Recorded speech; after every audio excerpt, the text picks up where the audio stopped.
When's the last time you heard a creator say, hey, my book is selling for $50? No, you hear that creator say, I sold 100,000 copies of that book. That's exactly right. That's what they say. They don't say how much it's selling for on the secondary market. They say how many copies they sold. Yeah, because that's what counts. Yeah, absolutely.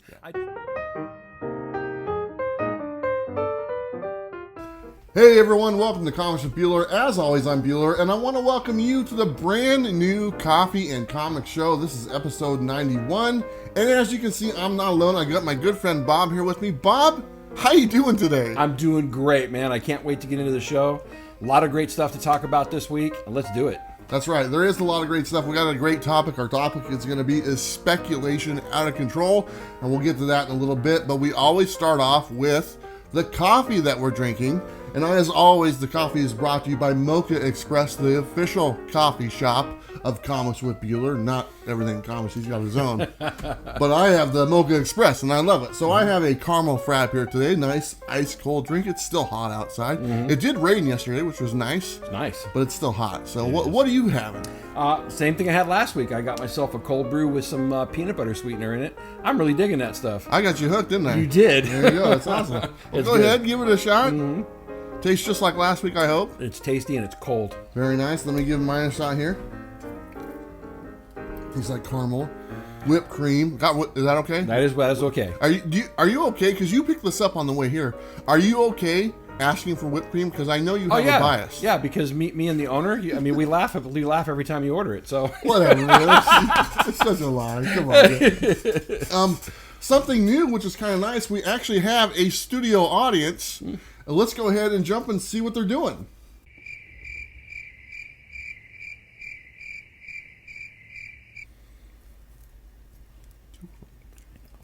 All right, so that's our studio audience. Who knows? Maybe we'll get more people in the future, but it's nice to see at least somebody showed up this time. Absolutely. You got to start somewhere, right? For sure. Very cool. We do have some announcements today, so let me go ahead and run those down really quick. The announcements are we have another new sponsor or partner with the show, Scout Comics, which I'm a big fan of Scout Comics. Yeah. You can now go to their website and you can enter the code Bueller at checkout, and guess what? You save 10% off all their books. It's really awesome. I really dig their subscription box, and I think they might be sending us some stuff for giveaways for you guys, and maybe one of those subscription boxes because I'd like to do a review. Have you seen those? I have not. It's pretty much what they're doing. You get every one of their titles for the month in their box. Oh, wow. So if they have 12 titles, you get all 12. You don't have to worry about finding books at your LCS for those because let's face it, independent books aren't featured a lot at comic shops for the most part. It's mainly Marvel and DC and some independent, don't get me wrong. Yeah. But some of the smaller publishers like Scout or Blackbox Comics, they're just kind of hard to get a hold of. Yeah. What we're trying to do, and I'll just tell you this is kind of a mission statement for the channel. We're trying to get as many independent publishers as we can and promote them and hopefully help this audience find them and vice versa. Sure. Because we're fans of independent titles. I'm a huge fan, more so than I ever thought I would be. So the more I can do to kind of help that out and give them exposure and vice versa, like I said, I think the better we are at doing it. I look at things like, how much can I help Marvel? How much can I help DC? Probably not a lot. Not a lot. You know, but how much can I help Blackbox? A little bit. For sure. So I kind of look at it like that. So Scout Comics, go to Scout Comics, 10% off, enter the code Bueller on their books. Awesome. That also goes along with Blackbox Comics. We mentioned them last week. We have the code working now. You can go to their website, get any of their books. This is one right here, Bigs and Tiny #1, just came out. Enter the code Bueller10, and you get 10% off your purchase. You have one. What's the one on your end? TKO Studios. They got a lot of great stuff that they're putting out. If you go there and you like something, when you want to buy it, use the code Everything20. You get 20% off your first purchase. Can't awesome. beat that. A lot of people took you up on that deal last week. I saw a lot of comments, and you actually received an email or something that said that, yeah, people are using the code. So absolutely. That's really cool. They've got a lot of great titles, and those I like their format of the book. So Very cool. Obviously, we told you guys last week about Comic Pro Line. That's all the comic book supplies. We have information so you can get in contact with them down below. So please do that. And also, don't forget our other ones. We have ColumbiaHobby.com. You can enter the code Bueller at their website. You save 10%. And also Max Pro Supplies, who have been on board from almost day one. You can enter the code Bueller and get 10% off there as well. So a lot of great codes and a lot of great partnerships that are coming with us, and we're just getting started, so we're trying to add more and more every week. Absolutely. I mean, if you can save a little bit of money off the comic book budget, it goes a long way right now. So I really appreciate what you're doing. Very much so. And you're doing it too, man. I know. Give me a break. All the links are down below, so if you want to check those websites, make sure you enter the right code. It's either Bueller or Bueller10.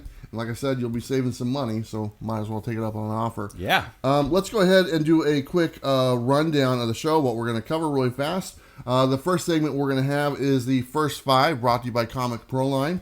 And then we'll have Robbie's pick of the week. I bet you already know what it is. I do. Yeah. And then we'll have our topic. Our topic is Spec Out of Control. We'll come back to our final five, brought to you by Comic Pro Line. And then we have our What to Watch segment. That's our newest segment about what we're watching on Netflix, TV, Hulu, whatever it is. Mm-hmm. And we both talked a little bit before the show started. We got some interesting picks. For sure. Yeah, so that should be fun. And then we'll do a closing. But you know what? Let's go ahead and start off with the giveaway. Yeah, let's do that. Yeah, so last week we gave away one of these to our Patreons, mm-hmm. and it went out to Reggie Simmons. I still haven't heard from him, so I got to get in contact with him. But this one we put on there for the giveaway for the regular viewers, and they just had to leave a comment. And let me tell you, I already know who won. Let me see if I have it right here. The winner of this one is Anthony Gross. G-R-O-S-S. Gross. Anthony Gross. Dude, you are the winner. That's awesome. There you go. You just won that. All you got to do is just look at the information below in the description. Just get in contact with us. We'll get this mailed out. We're going to mail everything out at the end of the month. But really, all you have to do to enter our giveaways is just leave a comment on this video, and you're entered. So, Anthony, congratulations. You are the winner. But it doesn't end there because we're doing giveaways every week. So, let me show you the giveaway for next week. And I have these right here. And this is, I don't even know what is it? She. And this is autographed by William Tucci, I believe. Billy Tucci. Billy Tucci. So that's autographed by Billy Tucci. I think that's number one. Mm-hmm. Then we have week 52, the first appearance of Batwoman. Mm-hmm. All right. And then we have Secret Wars number 1. This is the variant or air with like the different color character or something like that. I think it's like Galactus. I could be wrong. But it's the Air or variant one, I'm pretty sure. And those ones are brought to you by Comic Pro Line. And then Blackbox sent us a bunch of books as well. So we're throwing this in as well. And that is Biggs and Tiny number 1. So those 4 books are part of this week's giveaway. If you want to enter, just leave a comment down below and you were entered. We'll let you know who wins next week. And also the cool thing is we have 2 sets of these. So a whole nother set of the same books. Which is great. See? Another set. 1, 2, 3, and 4. That's amazing. And that's for our Patreons. And somebody already won it. Who's that? I'm not going to tell you till later in the video. Oh, okay. So you're going to have to wait. Jesus, Bob.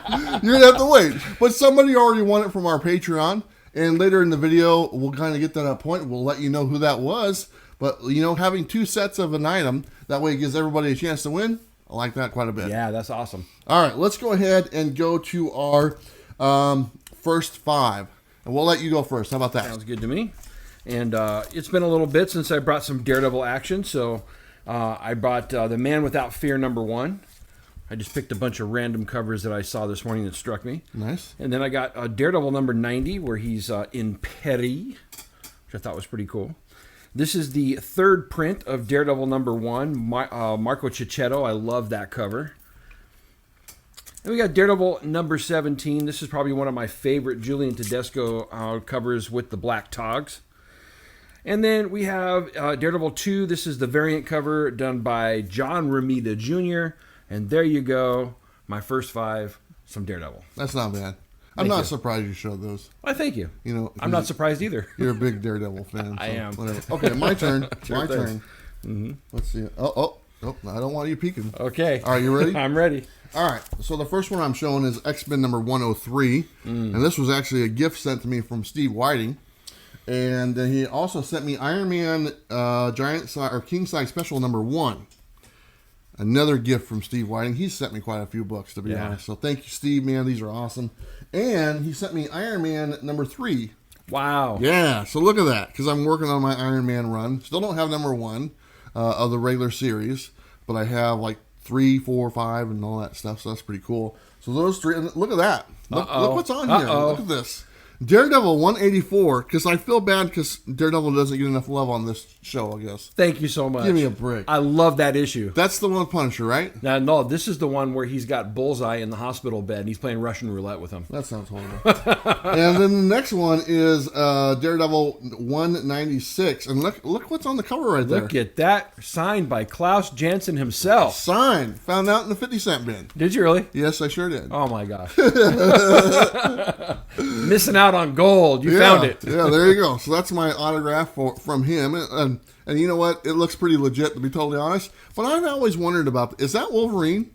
That's Wolverine. Why is his claws coming out of the bottom of his hand? I do not know. Isn't that weird? Yeah. Yeah. I don't remember.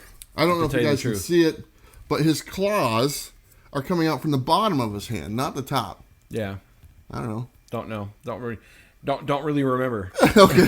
I was hoping you could help out on that since you're the Daredevil guy, but apparently not. Yeah, no, I normally would be able to, but I think, no, I'm not even going to mention because I have no idea. Well, there you go. That was our first 5 brought to you by Comic Pro Line. And let's go ahead and jump over to our next segment, which is Robbie's Pick of the Week. Hey everybody, I'm Rockin' Robbie Billups from Pop Culture Philosophers, and this is Slime. What? Look how cool that is. Blah. Oh, by the way, my pick of the week is... Decorum number 4 by Image Comics. Of course, this is the great run by Jonathan Hickman.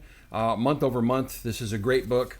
This one I have a little bit of difference of opinion than Robbie on it. Yeah. Just because they kind of went back to that confusing thing in the first couple of books. Confusing? It was very confusing. But I will agree with them. The artwork is amazing. Yeah. Absolutely. Robbie usually has the best pick around. His reviews are absolutely awesome. Is a mainstay for Tuesday nights. Check out his reviews because bar none, he's the best reviewer out there. Yeah. I'm on this title. I have it in my pull list, so I have all the issues.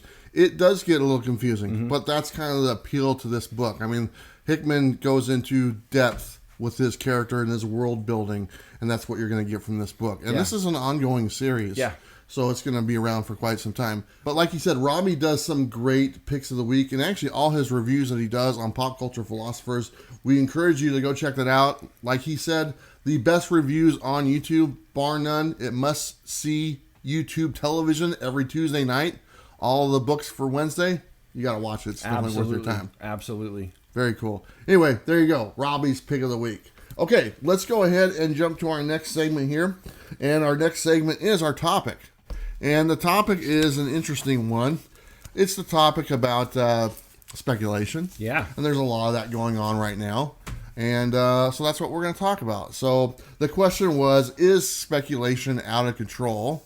And we'll probably give a summary of that at the end as well, what we think, but we'll kind of dive into the comments as well. So, Bob, I think you are up first. Nope, it's me. Look at that. I'm up first. Come on. But you know what? I'm going to stick this up there, Biggs and Tiny number 1. Sure. Because, Blackbox Comics, that's our sponsor and stuff, so we might as well show their book a little bit. Well. Right? There you go. Okay, so I got the first comment, and this comment comes from James Berry Jr. Says, people can speculate all they want. It doesn't matter to me. But when a comic shop holds back books until the next week and tell the customer that they were short on their order, just to triple or quadruple their money is absolutely wrong. Just like my LCS did with Death Metal First Robin King. Plus, they didn't even put out the second print today. That is wrong, wrong, wrong. I'm a reader and collector, not a flipper. So, this is a problem. It is a problem. And it's been going on for quite a while. Yeah. I don't have a problem with them raising the price. I think we've talked about that before. I understand fair market value as long as you take care of your customers or your pull box people. But simply lying to a customer, we don't have it, and then it's in the back room, and they're just waiting, for a week to put it out. Okay, sure. That's a little shady, and I know of shops that have done that. I've watched them do it. It happened with the Batman Den. It's like literally, oh, that came out, there was a big buzz, and the shop I was going to at the time, they took, a handful of copies, stuck them in the back, told people they didn't have them. Yeah. Okay, and they did. There's a pile of them sitting right there. And you could order more, and I think he did order more and just, waited and stuff. So I hear this quite a bit, and there was actually a lot of comments very similar to this comment about comic shops. Mm-hmm. Whether it be taking books, putting them in the back, letting customers know we don't have them, or for some reason they end up on their website or eBay page the same day, or they mark up the price, to reflect what they're selling for. And, we hit on putting them in the back, but like I said, the price that they're selling for, I understand that. But I would recommend to comic shops, and I told you this before, if it's selling for $20, okay, the fair market value, sell it for 10. Yeah. Sell it for 10, at least give your customers the opportunity to buy it. They get a better deal, even though it's more than cover price. The comic shop is still making double or triple what they were going to make before. Exactly. And the customer is still getting a better deal than what they were getting online. This is interesting because you hear comic shops will say, oh, we got shorted. And people are like, really? And this is one thing I like about our comic shop, okay? They do get shorted. They do. Okay? It happens. I know for a fact that if they tell me they got shorted, they got shorted. Yeah, absolutely. Because they don't sell back issues. No, they don't. They have no, they don't sell any back issues. They literally, if it's gone, it's gone. If it's on the shelf, it's on the shelf. Whether it's selling for $30 online, it's cover price. That's right. They don't sell any back issues. So it's nice to have a shop that has that integrity to them. If they sold back issues, maybe it would be a little bit different, but they don't. They just don't. They just get rid of their books when it's all said and done. Yeah, they'd rather sell out as much as they could. Exactly. And you know what? They're very successful. Mm-hmm. That's the thing about this shop. This shop does not have back issues. They have tons of comics, and they have, all the toys and the stuff like that, and the graphic novels, and they do very well. Yeah. They do very well without having back issues. Yeah. Well, they don't have back issues in their shop. But they do have overflow that they put back in their warehouse. And when they do that, they have these great sales to get rid of them all. Yeah. It's not like they're trying to raise the prices on them. Yeah. And you've been able to, you turn me onto that. You're able to find great variant covers, great special issues that have not gone up in price with the rest of the market. Yeah. They're actually selling it at a discount. Yeah. And so they're not worried about trying to make an extra buck on the books that they buy. They just want to sell out of them. Yeah. And also, when I say they don't have back issues, I'm referring to, they don't have anything. No. They don't have anything from the 90s, the 80s, the 70s, nothing at all. It's literally just new books until they're gone. That's right. And that's kind of been their business model for quite some time. They actually at one time did have back issues. Yeah. Many, many years ago, and phased them out. Yep. And have done very well since then. So kind of interesting. It is interesting, but I can't fault a comic shop for trying to make money. They're running on low margins as it is. Oh, yeah. But don't lie. Yeah. That's all we're saying. Don't lie. Be honest, and maybe even do what you just said. Maybe make a little extra money off of it. But if you got a bunch of books, don't tell everybody I've run out. Yeah. And then hold them for another week and then gouge everybody. Yeah. And take care of your regular customers. Absolutely. And that should be a priority. Your regular box holder customers, or maybe they're not even a box holder, but you see them all the time. Take care of those people, because the word of mouth goes a long way. Yeah. And that should be your priority, because trust me, it just takes one person to get pissed off. Oh, yeah. No, and then they tell a bunch of people. I'm one of those people. If I order a book and it's supposed to be in my box, and I see it a week later up on the shelf for $20 and I still didn't get it, I'm not going to that shop anymore. Yeah. I can tell you right now, I'm not going to that shop anymore. I hear you. All right, Bob, you're up next. All right, this next one comes from Jeff B. He says, I recently returned to collecting comics after selling my collection in the 90s. I returned because I missed the stories and my favorite characters, but quickly found myself chasing the spec books. In the last 2 months, I've made more eBay purchases than in the last 10 years.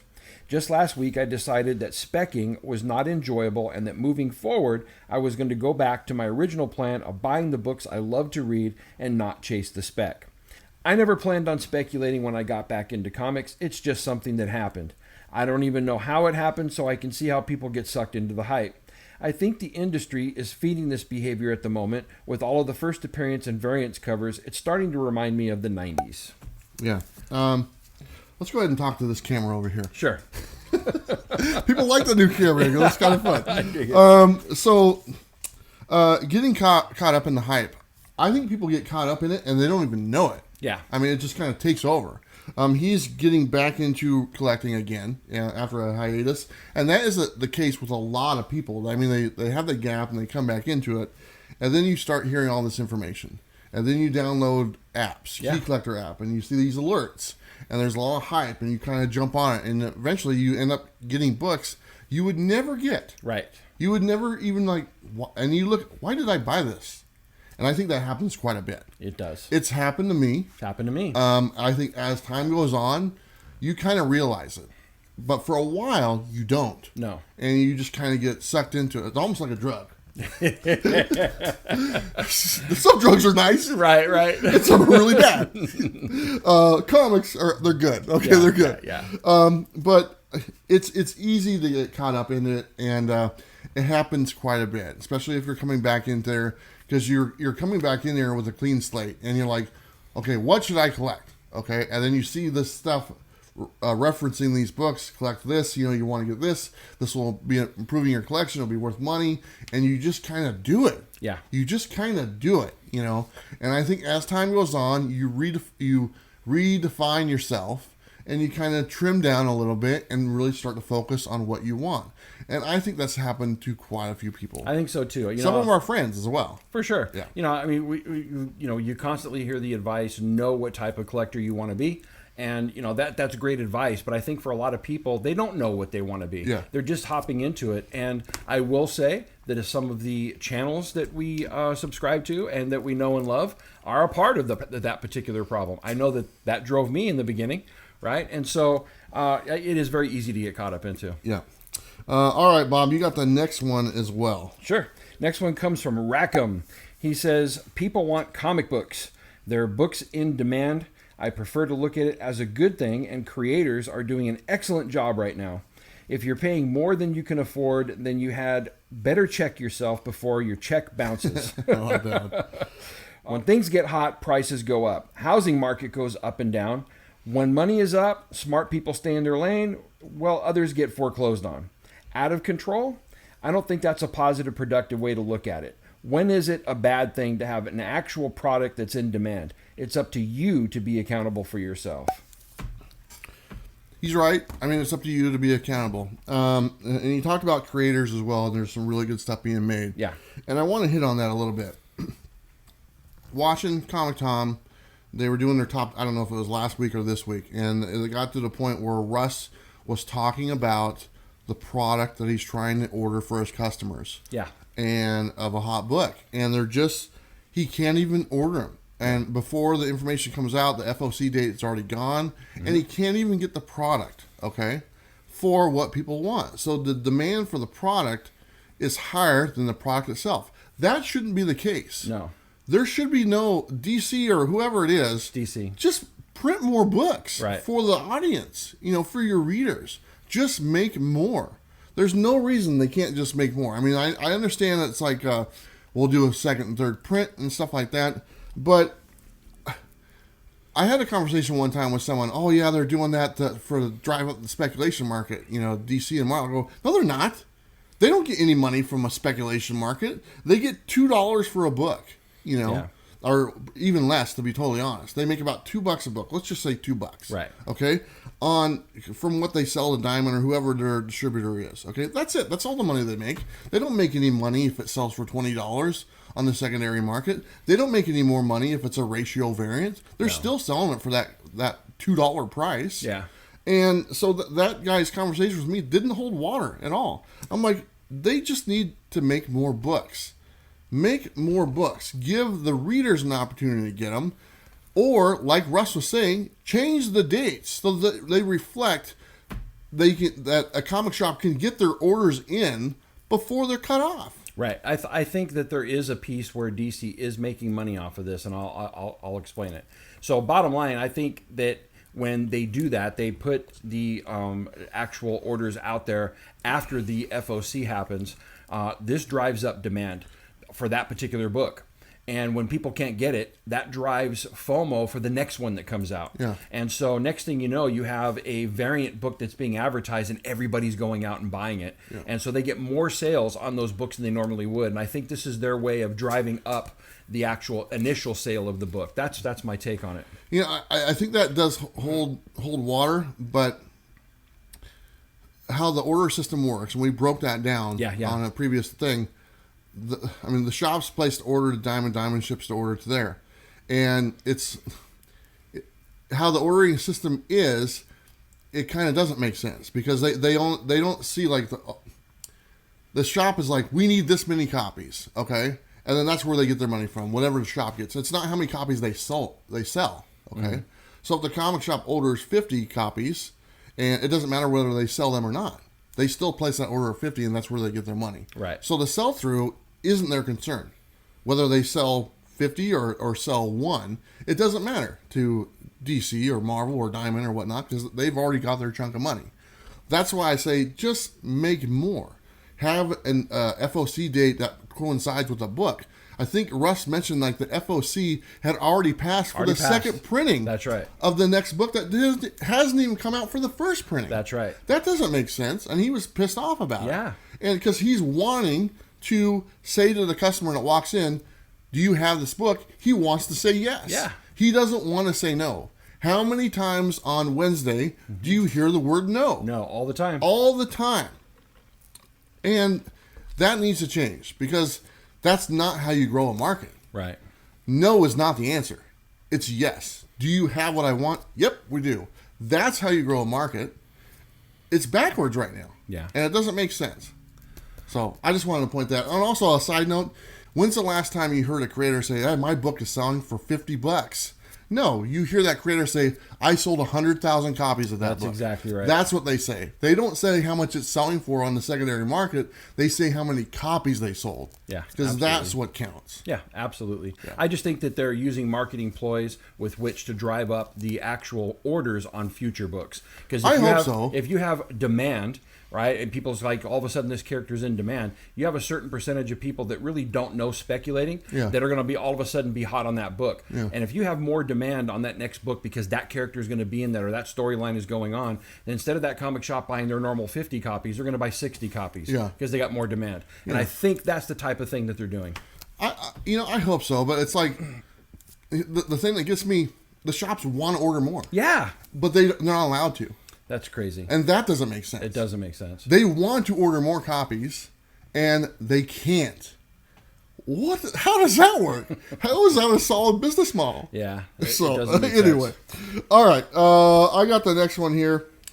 This one is from Punk Rock Girl 2323. I like that name. That's pretty cool. It is out of control. I'm not one who buys for spec. I'm a reader and collector, and sometimes it's very frustrating to be picking up a title without a problem, and then spec hits and people like me can't get a copy. If it's not in your pull box, you're left hoping for multiple prints or paying outrageous money, and all because it got optioned. It's a bummer for sure. Thanks for the great work. That's kind of what we just talked about. Yeah. I mean, it's frustrating for a new reader or someone who just wants to read the story and wants to get the book because they're hearing that word no. Right. We don't have it. Nope. Sorry, don't have it. And it's just, I'm going to kind of repeat myself, but it is. It's no should not be the word that you get from a comic shop. Exactly. It should be yes. And here's the thing. Like I said, and this kind of goes back to the first one. If it's something in demand, raise the price a little bit. Okay. Not like inflate it hugely, but if you want to make a couple extra bucks on it, if you're a comic shop, I understand that. Don't go outrageous. No. But $2 or $3 extra or whatnot, and make a little bit more money, go for it. But there's so many problems right now. There's the speculation market, and I'm not a speculator, but the speculation market and the actual comic book industry are not on the same page. No. And that causes a problem. For sure. Hopefully they get on the same page, and then we have people that don't hear that word no, and they get opportunity to get new books and enjoy books and not have to pay outrageous prices. And as we used to do in the past, we would buy a book and then hold on to it for a little while, and then maybe it'd be worth some money. Right now, it's like, this book's not out yet. It's already $125. Hey, unbelievable. Yeah. Absolutely. Not even out, Yeah. and it's $125. I didn't see it inside of our comments, but there's another piece of this that's happening the same way. You have these variant covers that are being put out, special edition, like, from Black Flag Comics or Elite Comics. They put out their edition of that book. Sure. Only 1,000 made, 1,500 made, whatever it is. Well, the speculation on those are starting to drive up so high that when they actually put them on sale, they're gone. Oh, yeah. They don't put any limits on them whatsoever. Yeah. And the actual buyer, us, right, doesn't have any chance to get those books unless we're really, really lucky. Yeah. And then 2 seconds later, you see them on eBay for $100, $200, $300, and with no chance for anybody to grab a hold of them. But it's driving up more speculation on those covers. And the same thing, the average Joe is left out. Yeah. I'm frustrated. I got the next one as well. And this one is from Kirby B. Says, comic book speculation is a little off the rails now, but I think a large chunk of that has to do with how the pandemic has affected everything. When Diamond and shops shut down earlier this year, people turned to eBay for back issues, books to spec on. And by the time the new books were being released, you had a lot of people not only excited for new comics again, but a lot of people excited for the speculation aspect of new releases due to all that downtime. Factor in the way the pandemic has affected distribution and access to new releases, limiting their availability to fans. That only takes the speculation to another level. It doesn't hurt that in these hyped up books, the stories are entertaining enough to draw in many people. I think as long as life continues to stay weird due to the pandemic, we'll continually keep seeing comic book speculation baffle us. Now, this is kind of my theory on this, and I thought a lot about it. We were starving for books, for a chunk of time, 4 months, and no new books. Never happened before. Never happened to where we didn't get books, okay? First time for everything. And I think there was a lot of craving for when the books started coming back out. For sure. And I think we're still in that spot. We didn't have books for 4 months or whatever it is. Our comic shops weren't open for that period of time. And I don't think it's no coincidence that literally every Batman issue has a first appearance, right now. Well, at least it seems like that one. Right. Similar to Venom. Venom, Marvel's big title. Thor has got something every issue. Yep. And I think that's done on purpose to drive up, people's interest in the books. Like I said, the problem with that is the availability of the books. That's right. And so it kind of comes down to that. And also with he mentioned that in that comment, there's a problem with distribution. I mean, there's hiccups right now with we got shorted. I don't think Diamond is performing the way they need to be. I don't think the other two publishers are probably where they need to be. And it's just not reflecting the books that we want to get. And it's happening I got to say, the last, 4 times I went into our comic shop, we got shorted again. They got some books, but they didn't get all the books, and I hear that all the time. All the time. And, it's frustrating for us customers.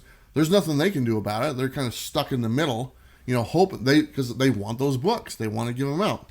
But I do think the pandemic totally hyped up everything for we're starving for this again. We don't have it. We don't have the ability to go to our comic shop. There's nothing new. And when everything starts, it's like a frenzy. Yeah, absolutely. And it's like a new starting point. Yeah. And that's kind of what I look at it. Yeah, I would tend to agree with that. I think there's another aspect to it that a lot of people aren't looking at, and that's the fact that during this big downtime that we had, people were craving content. Yes. They were craving content, media-wise, all over the place. And so you have a lot more YouTube watchers that have been watching videos. What was that show on Netflix? The Tiger Boy? Tiger King. Tiger King, I don't know. That went global pandemic in itself. Give me a break. But, people looking for content, and, when you start looking at media content, you have a lot of collectors that have left the game and that have started to come back because they're looking for what they used to know. And so they're coming back into it. And this speculation game is there, and that's playing into it as well. I think you have a lot of new readers out there that, like we talked about earlier, don't know how they want to collect, and they're falling into this, and it's driving it as well. Very much so. Kind of an interesting theory. Like I said, we've never been in that before. Right.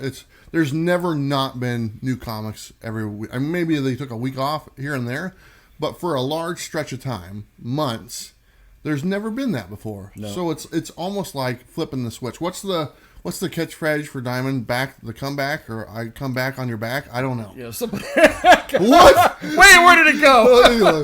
Anyway, but it's something like that. I think that was Debbie Diamond that said that. Okay, Bob, you got the next comment. Okay. Next one comes from Jean-Claude. Jean-Claude, thank you very much. He said, this morning Key Collector posted that Ultimate Fallout 4 Newsstand Edition CGC 9.2 just sold for $3,500. Wow. I'd say yes, speculation is out of control. The amount of money books are selling for is crazy. For fun, price compare Venom #3 first print versus third print. If you buy at cover price, speculation can be fun, but I suspect many people will be left holding overpriced books. YouTube influencers are dropping speculation videos daily. I lived through the crazy 90s. I know how this movie ends. Love your channel and Bob's channel. Keep up the great work. Thank you very much, Jean-Claude. So, I want to take a minute and kind of address something you said there about YouTube channels or influencers on stuff. And I want to be extremely blunt. If you're looking for me for advice on speculation, you are wasting your time. I am not here to help you on speculation or to make your comics more valuable. I'm not good at that. I've said that many times. That's not why I make videos. I've tried doing stuff like that, and honestly, I just didn't like it. It just didn't fit me. I enjoy more so like comparison videos and just stating what something is. There's no speculation behind that. And I just want people to know that, because I know I get lumped in a lot of times with channels that do focus on speculation. And that's not what I do. My top 10 video is top 10 books I'm going to read. Whether they're worth $1 or $50, I could care less. Right. I just want to get that book. So that's what you get from me. There's other YouTube channels out there that do speculation and solely focus on speculation. Anyway. I mean, the spec game can be a lot of fun, and I know that they a lot of times focus on first appearances. I'm with I can't remember which of the brother from Two Brothers Comics was talking about the Robin King, right? First appearance, everybody went nuts over the variant cover. First appearance of Robin King, and he said it perfectly. When you look at characters, do you really think that the Robin King is going to be like A-list, like up with a first appearance of a Batman, normal villain? No, this is going to be a C-list character at best, right? It's a sidekick. You're going to get some hate for that one. I bet I will. But it's a sidekick, right? And really be careful. The thing I enjoy about what you do actually do the opposite. You show comparisons on what things used to be at one particular point and what they are now. Did things hold their value? Yeah. And those are very important to watch, because over time you can see some of these things, a lot of them did not hold their value. Yeah. They were hot at the time, and when you look at them, a year or two later, you can see that not most of them didn't hold the value that they had at one time. So be really careful. Yeah. There's another channel, JP's Comic Collector. He does it. Yeah. He does one of those as well. And those are very informative when it comes to this whole spec game. You can kind of see over time that a lot of these things, they dip way back down. Yeah. So be careful with your money. I think you always get another opportunity at that book later on for a cheaper price. Sure. You just patience is the main thing. You just kind of have to wait it out and stuff. All right, you got the next one there, Bob. Next one comes from Nick. He said, we should have higher standards on what we call key issues. With that said, it's sometimes hard to know the impact of a new character or an event will have. So instead of waiting for that to play out, we just say any event or new character is a key. Couple that with the insane pre-order foresight one needs for certain books. You create a false sense of need and rarity, which jacks up price in the secondary market, and worse, day one at your shops. Yeah. He's so right. But higher standards, I think, is a great way of putting it. Right? Not everything is going to be a key issue, and do your homework. Yeah, really is what it comes down to. Yeah, I think the standard is really low for a lot of people to call it a key book or something significant, and it shouldn't be. It should be, just because it's option, and we'll actually get to that in a little bit. Just because something is option doesn't mean that that's going to be a key thing. There's been a lot of option stuff that's not very good. Right. And then you're like, ooh, I watched that show, and it's like, oh, that wasn't worth it. So, I mean, it's great. Option's great. It's great for the creator and stuff like that, and they get a nice chunk, and they get to go to the Hollywood or whatever that is. I don't know exactly the procedure. But I do think the standards have been set kind of low to specify as a key book, and I think it should be a little higher. I think it's kind of hard. I mean, because you don't really know, but right now it just seems like everyone's that's a key. It's an error print. That's a key. Right. I got a book and like one of the pages is all blank. Oh, that's a key. Like, really? I actually got screwed out of a book. You're missing the story. That's actually, you got screwed. So, I don't know, whatever. Not a key. But don't you think that, these companies are keying in on the spec game like this? I mean, why do you think Marvel and DC are putting out, brand new first appearances in almost every book right now? I think that has a lot to do with the writer. I do too. I think who else are you talking about besides Donny Cates? And James Tynion. Yeah. I mean, think about that. Who else? Not really. Wow. Yeah. There's two. There's one for DC and there's one for Marvel. Right. I like both of the guys. Yeah. But really, who else are we talking about that's doing that? It's very small. Very small. But those are like their big Batman's their big title for DC, so they're going to do whatever they can. I get it, and they should. Right. And it needs some new blood, some new fresh stuff, because, Tom King, who was on it before, he wasn't introducing a lot of new characters, was he? No. James Tynion does some great work on his other titles I really enjoy, and does great on Batman. He brings in the new blood, and he's like, I want to do something new. And, he's got a horror background. If you see all his new characters, there's a little bit of that to them. For sure. I mean, there's definitely, you see the references to where he really enjoys writing something that's killing the children. Mm-hmm. And he brings a little bit of that to the Batman franchise. Yeah. So he wants to introduce, some new characters. Because all the independent titles that these guys also have, like Something is Killing the Children, like Wind, all the other titles that James Tynion works on, those are all original characters. Yeah. Those are brand new, thought of characters. Same thing with Donny Cates. Whatever he's working on, he's got that new book coming out. I can't remember, Crossover. Mm-hmm. Those are all brand new characters. Yep. So they got these minds, and they wanted to use those minds to bring these characters to life. And we're jumping all over them. Absolutely. The only other one I can think of maybe would be Scott Snyder. Yeah. In the whole death metal thing, Sure. There's like all kinds of stuff there. But really, those two, James Tynion, Donny Cates, and you just said it. Batman's the main title over DC. Over Marvel, main title definitely Venom and Thor. Yep. And so there's all kinds of that going on right now. I mean, there are other people making characters that show up first appearance, but they don't get nearly the hype. I think there was a new Catwoman character or something like that, and maybe it spiked for a minute, right? But nowhere near like $200. Yeah, for sure. So. All right, I got the next one here. This one is from Ryan Burns, I think. It says, lots of speculation because of new wave of collectors who can't afford Silver and Bronze Age keys. They want to jump in and get some good first appearances for $100 to $300. The Miles, the Gwens, recent stuff like that, as opposed to $1,000 to $10,000 for Spider-Man, X-Men, myself included. Plus, with MCU, Disney Plus, and Netflix going forward, it makes the hobby fun on top of the normal pull list. I love a good $1 bin find also. So, I think he's right, because there's a lot of books that are just out of your price range. Mm-hmm. But saying that, I also see, there's modern books that are selling for just as much as the first appearance of Carnage. Yeah. Or the first appearance of Deadpool. Yeah. And it's like, there's nothing going on with the... I mean, don't get me wrong. There's stuff going on, okay? But, let's take the Miles Morales, okay? And we hit on that before, and people got upset about it for some reason, whatever, because of a video game. But the Miles Morales, first appearance, is more than Deadpool. Right. And I find that interesting. Whether it deserves to be or not, it doesn't really matter to me, to be honest.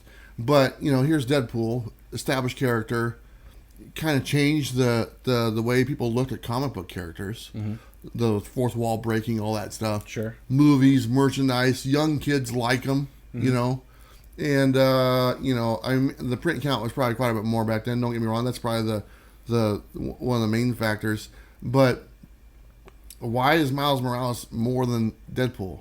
I think for a couple of different reasons. Number one, you have a character that's of color. Mm-hmm. And if you look across the board right now, there are a lot of characters that break the mold of normal, or I shouldn't say normal, but they break the mold of what we traditionally know of comic book characters. Yeah. So you have Miles Morales, who's African American. You have Kamala Khan, who's a Muslim character. You have Amadeus Cho, who's another Hulk character. And these characters are gaining a lot of traction right now because of the time that we're in, number one. Number two, because of the great content that's been put out with these characters.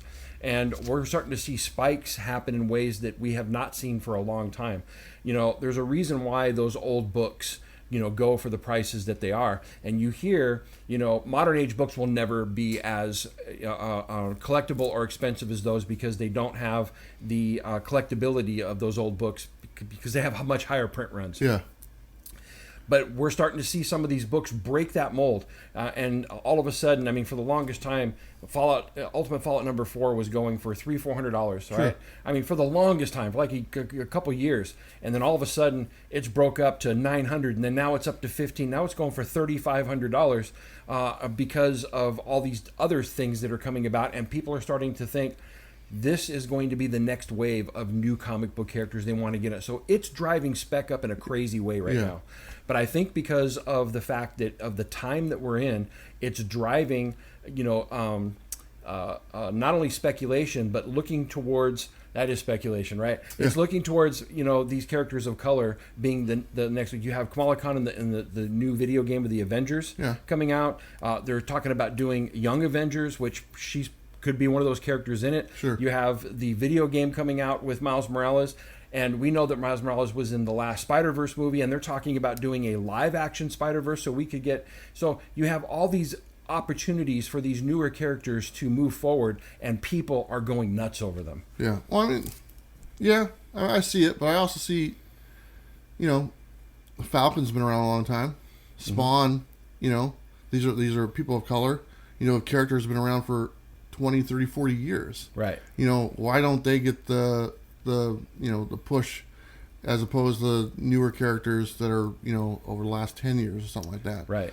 Spawn, he's his own book just set a record, 301 or 309 now issues of Spawn. Luke Cage, so it's not like it's something new. No, that's true. That's true. But you're talking about, Spawn is its own thing. Yeah. But when you talk about Spider-Man, you're talking about one of the A-list, top of the top characters. And to have somebody African-American inside of that particular role, that is a huge thing for some people. And it does drive a lot towards that. Don't get me wrong, it's not just that. The video game, the movies, all in the same way. But what I'm trying to say is that because these modern age books are spiking as high as some of the older books, everything across the board is being looked at right now because they could be the next $1,000 holder. Yeah. All right, I got the next one as well. So this is from David Begon. Says, "Hey, Bueller and Bob, this will be my first comment." Thank you so much there, David. Says, but like many others, I definitely think the speculation is out of control. I started collecting thanks to my older brother and stopped right after the 90s crash. I have started collecting again, but only back issues, Silver and Bronze Age. I see the same problem and the added problems of the economy constrictions, which means less and less people will be able to buy. The two primary examples, many more I'm sure, of speculation gone bad are New Mutants number 98, we just kind of hit on that one, and Uncanny X-Men number 266, first appearance of Gambit, which have both gone down quite a bit in price. Yeah. Both are still out of my price range, but would like to own them. All right, since I have found your show, I have always enjoyed watching. Well, thank you, David. So he kind of talked about the 90s and today, and I wrote down a couple of examples of some of the biggest differences. In the 90s, when it crashed, I think a lot of it had to do with outsiders coming in and just like people just buying books. They don't even know who the character is. They're just buying the stack of the books. Yeah. So I think that was a major problem. And also the print runs were just huge, enormous print runs They just kept on printing them. And this kind of contradicts what I said earlier about, hey, just print some more books, you know. But I think there is a balance between the two.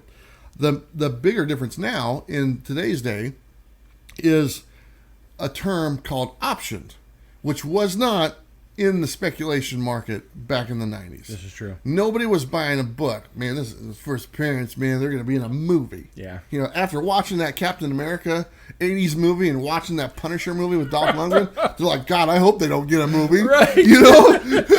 But that wasn't a thing. But in today's thing, it's like, man, it's going to get optioned. Man, I'm going to get this. Or it's been optioned. You got to get it. So that's kind of a driving factor right now. Mm-hmm. Also, our access to instant info is a lot different. I mean, literally, it's like you hear about it within 10 minutes of something being announced. That wasn't the case. There was a lot of, in the 90s, like, hey, did you hear about this? Did you hear about that? And it just wasn't broadcast because there wasn't that opportunity to be broadcast. Now there's that instant stuff. So it's like something goes out and literally the world knows within the first 20 minutes. And then they're gone. Yeah. And then you go to your comic shop on Wednesday. No, we sold out. Yeah. You know, and that's the problem. That's the main difference between today and the 90s. Now, we saw what happened in the 90s, and unfortunately, it went bad. Do you think the recipes for these couple things that I just mentioned would make things go bad in today's day and age? You know, I think that they do drive up speculation, but not in the way that it did in the 90s. Yeah. The overprinting of books, you know, really had to do with a lot of people coming over from the sports collector market. There's another aspect to it that people don't talk about, which is the fact that you had a lot of underground places using the whole industry as a way to launder money. I don't know what you're talking about. Yeah, exactly. But anyway, you know, bottom line is right in today, they're not printing millions of books. Yeah. They're not printing because people are going out and buying 5, 6, 7, 8, 9, 10 copies. Maybe some people, but not all.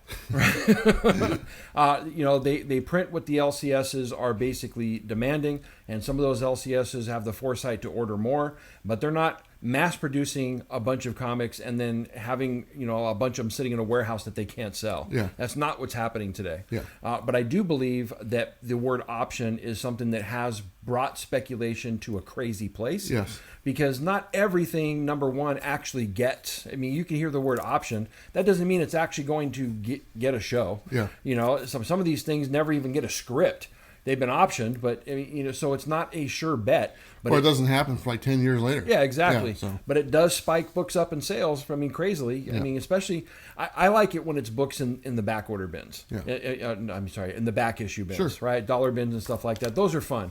But when you talk about new comic books that are coming out and you hear the word optioned and all of a sudden you got this craze for it coming up, like I think the one book was Bang from Dark Horse.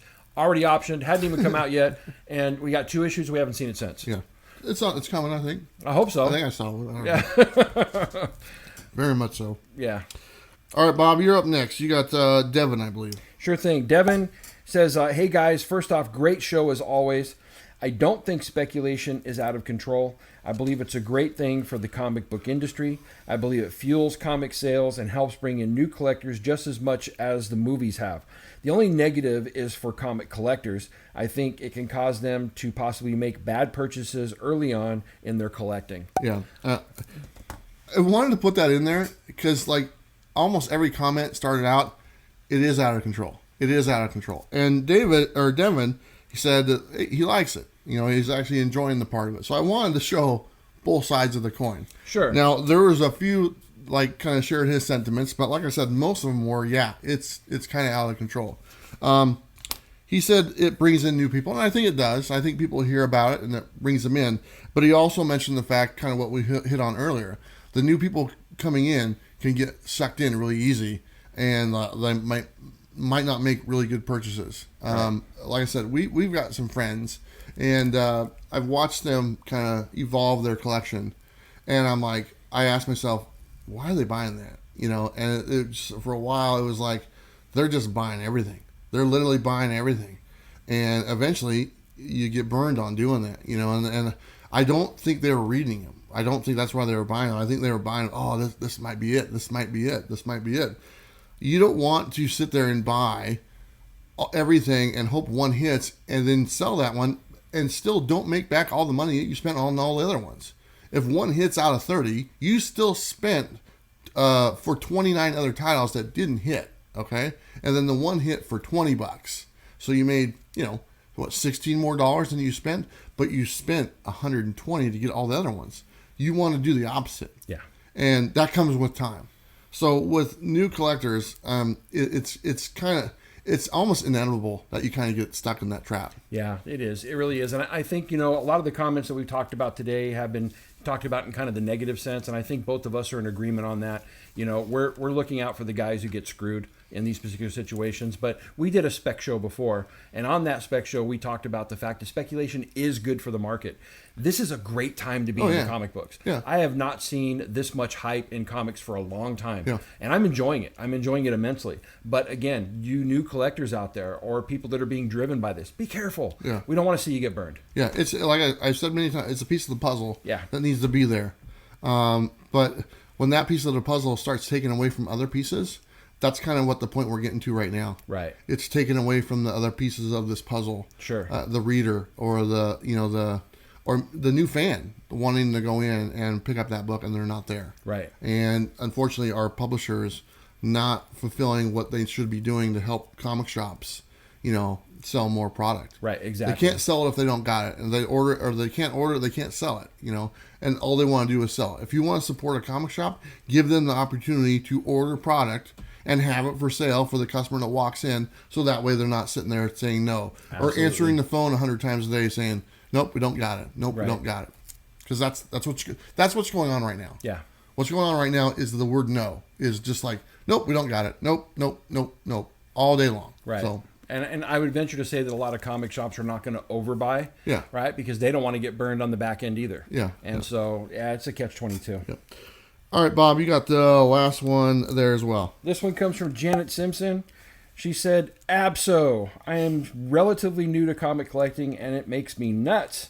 I feel I need to buy everything just in case. I'm not rich, but I find myself spending 2 or 3 times more than I planned each week. That's literally what we just said. Exactly. People, they feel as though they need to buy everything to stay up. And Janet, I feel your pain. Yeah. You don't need to buy everything. You don't. And one thing I want to point out, the speculation market right now is really heavy Marvel DC. Yeah. I mean, it's the only other speculation out there for the independent publishers, and that's why I've gravitated towards them, is literally if it gets optioned. Right. And like I said many times, just get the first issue. And you're good, because that's the only one that ever really goes up, except for a couple exceptions. Mm-hmm. But the speculation is literally just Marvel and DC right now. Right. That's 98% of the market for speculation. Like I said, a couple here and there for the other ones. Just get number one of independent issues, and you are golden for that series. Absolutely. But, if you're looking, if you want to get Marvel or DC books right now, that's the uphill battle you're going to be fighting. That's just kind of what it is. But if you take a minute and you turn your head and you look to Boom Studios, or you look to Scout Comics, or you look to Blackbox, or whoever, you might find these titles that are available. That's right. And you can just get them. You can go to their website, enter the code Bueller or Bueller shit. But, it's kind of nice. So I enjoy that aspect of being able to get those books and not have to worry about kind of fighting that battle and feeling as though I have to buy everything. Because my titles have really shrunk, man. I don't get hardly any. I mean, I still get some Marvel stuff and DC stuff, but not like I was. Yeah. It's gone way down. And I'm pretty happy about it. I'm okay with it. Don't be afraid to miss something. And I think that's a problem. People are afraid I missed out. FOMO. Yeah, don't be afraid. It's no big deal. No. Because you know what? New books come out every Wednesday, and you have another opportunity to get the Crown Prince, Batman, woman, I don't know who it is. Whatever it is, you'll get your opportunity. If it's just a panel of her mouth or whatever, who knows? Right. And you the never know. The other thing is that if something's spiking 9 times out of 10 and it takes a dip, buy it when it takes the dip. I mean, because if you buy it when it's up on top, later on you're going to regret it. Yeah. 9 times out of 10, that's what we're finding. Interesting. It really This is. is a long topic. I'll probably have to edit this a little bit because I can tell by the thing we've been going for quite a while. But you know what? I want to hit on speculation because it really does seem, and you know, like it's every week there's something new popping up, and it's like every week you're going to your comic shop and they don't have it. Yeah. Because there's some kind of information going on about a title and they're just not there. So right. it's really sucks, to be honest.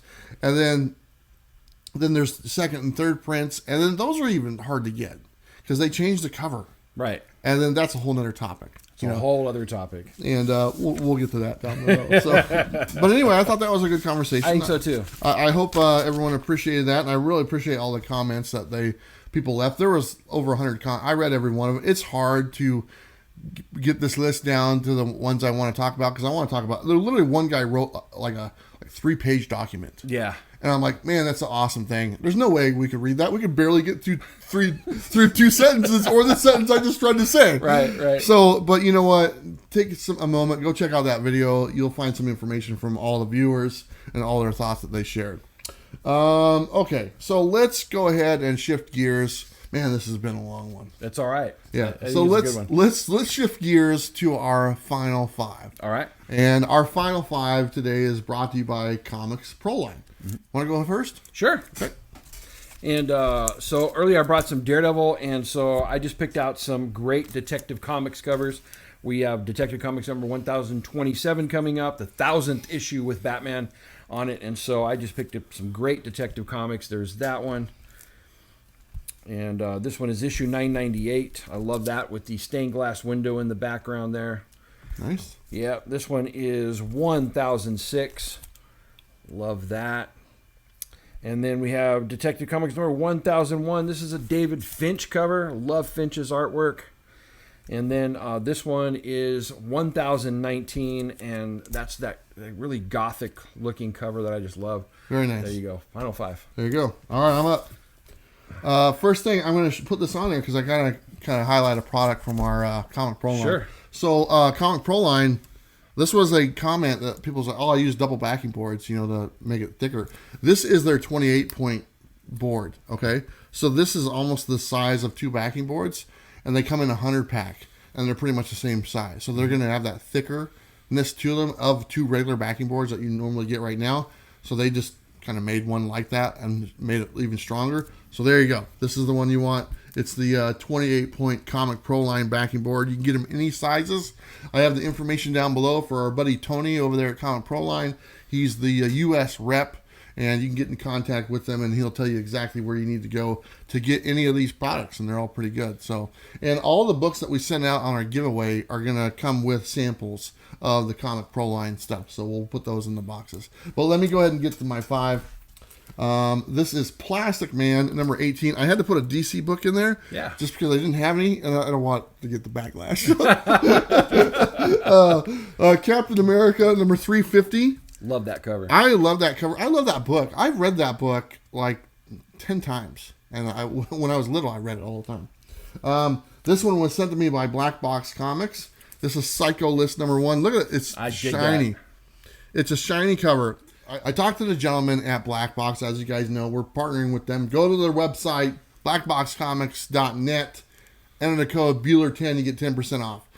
He's like, yeah, I'll send you some books. I got some reader copies. Do you mind? I'm like, no. I go, dude, those are perfect. So, like, this one has, like, a little bend in the corner and stuff, But for me, I love it. So, I mean, I love reader copies. I actually prefer reader copies for my collection. Yeah. Because I know a lot of people won't want them. So there you go. Next one I have is Avengers number 113. That's a great looking cover. And this is a nice book because look in the corner by the 20 cent. You see that? Yeah. It's got hole punches in it. I love it. It's got literally 3 hole punches. It was in a binder. Somebody had it in a binder. Yes, I love it. I have no problem with that whatsoever, and I would much rather have this one than the regular one. That is totally awesome. Honest. I love it. And here is Spidey number 1. Just a really cool looking cover. I wanted to show that off. So there you go. There is my final 5. All different shapes and sizes and conditions and all that good stuff. And hole punch. Bent, shiny Love goodness. it. There you go. Love sharing that stuff. Let me put the bigs and tiny back up there. We're still doing our part there. There we go. So, okay. We're going to go ahead and switch to our next segment. And this was our newest segment. This is What to Watch.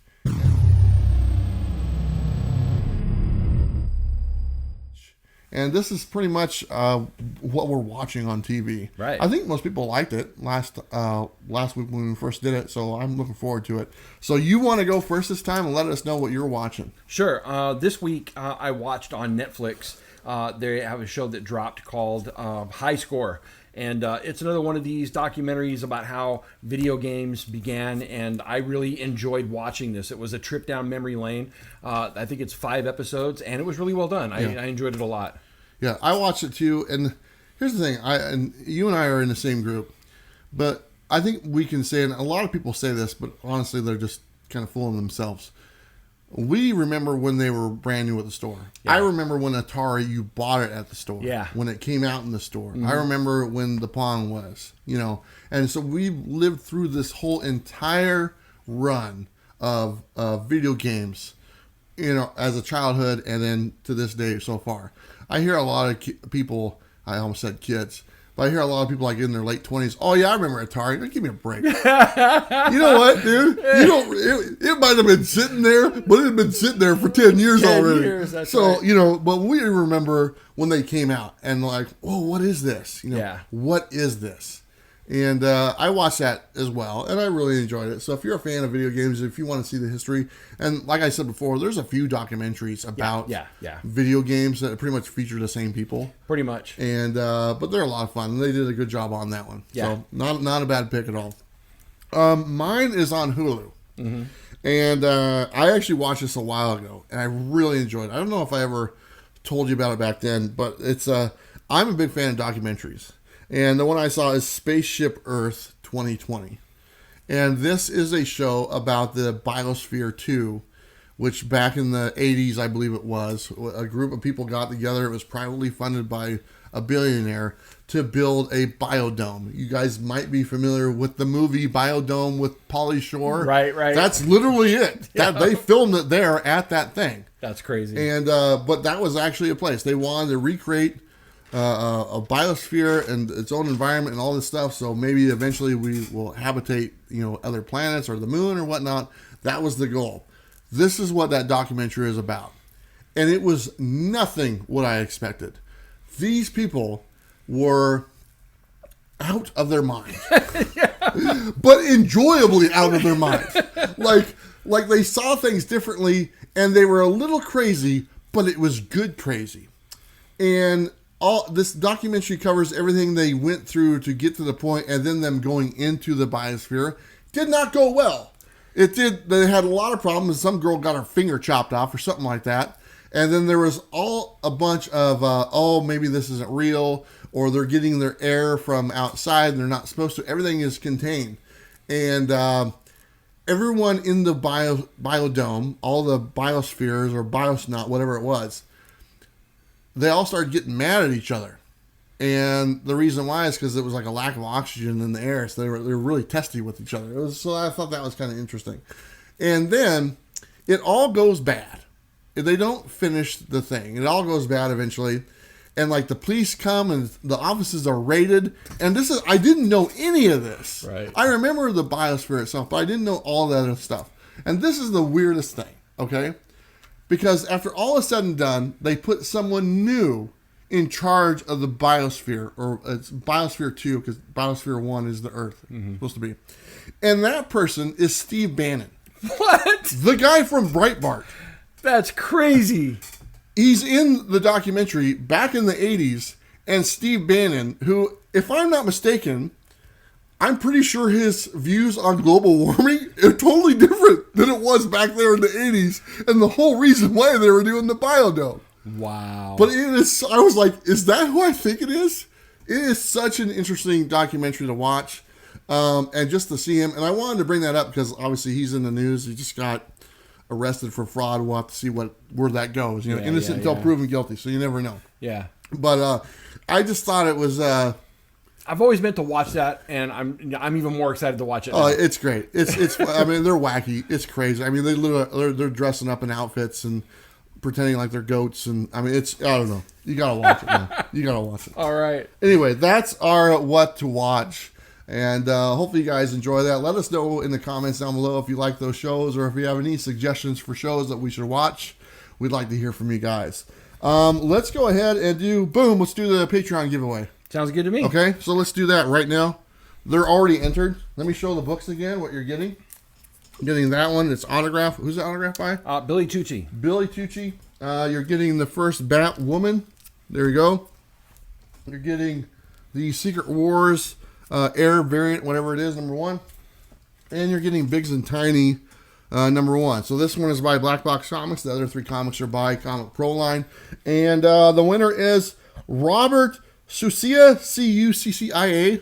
I think that's right. Okay, Robert, you win, man. Just like that. You're a part of our Patreon because we're trying to do giveaways for our Patreons as well because they donated this product to us, so we want to give it out. So you won that one, and then we have another set of these same books for our regular viewers, and we'll announce the winner for those next week. But Robert, one of our Patreon members, congratulations. You won those books. Congratulations. Very cool, right? Very cool. All right, dude. Man, this is a long episode. But it's good stuff. I've had a lot of fun. I think it'll be okay. But let's kind of close it out, man. Right. You know what? We talked about a lot of great points. And if you guys tell them a little bit about your channel, Everything Comics. Everything Comics. I have a coffee and comics video as well that drops every Sunday morning at 9 a.m. Pacific Standard Time. I get together with you all in a local coffee shop and talk about the comics I picked up on New Comic Book Day. That's my main show. And then I have other things that are rolling out. One of the things I did want to mention is this Thursday, the 27th, be looking for Pop Culture Philosophers because we're doing our monthly comic book review. That's happening this week. It's not on my channel. It's on Robbie's channel. Okay, yeah. And so I don't know the exact times. That hasn't been announced yet, but be on the lookout for that. Sure. And can't wait. Awesome, man. Awesome. You know what? That's everything, man. I mean, this is a long show. I mean, this is going to be well over an hour show. We're trying to keep these within an hour, but some topics just take a lot more time than others. I want to say thank you to everyone who watched the show last week. We had a ton of feedback. Everyone really enjoyed it. We are really trying to make this show, the main comic book show. We had a lot of people say, oh, it reminds me of a TV show. That's awesome. And that's my goal. I mean, that's kind of what is fueling me to do this coffee show, is to make it like something you would watch on TV. And there's some aspects I want to improve. There's some other camera angles I'd like to do. We had some people ask about, can you do a closer shot of the books up front when we show it? That is something I want to do. I just need to get another camera. It's just really hard for us to move everything around and adjust. So we are going to get another third camera and have another view that'll bring that a little bit closer. But thank you so much for the response.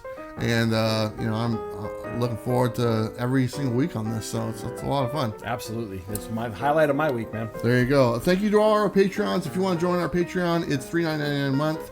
It's the price of one comic book. If you think we provide the value of one comic book a month, please join. We got some new members this week. DC on the Hunt,